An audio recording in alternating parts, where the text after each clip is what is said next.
I'm going to try to fix this contact lens from Charalogue, and the shade we are going to use is Pure Hazel.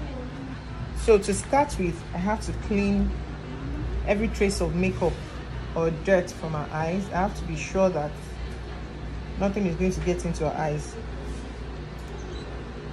So I have to clean this place very well. Make sure that this is my contact lens kit.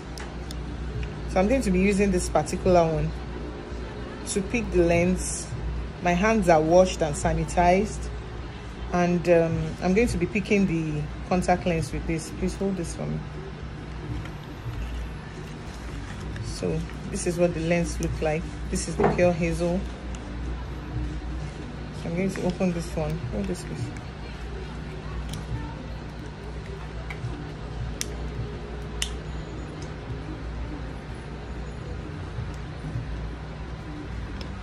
We are opening a new one. It's not advisable to share. Okay, please hold this.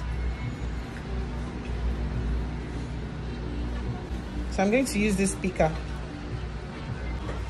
Can you please let me pull and then place?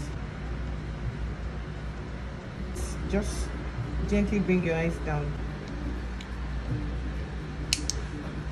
It's not picking you, right? Okay, sorry. So now I'm going to apply Vicin, my eye drop, to reduce the redness. So this is my eye drop. Try that again.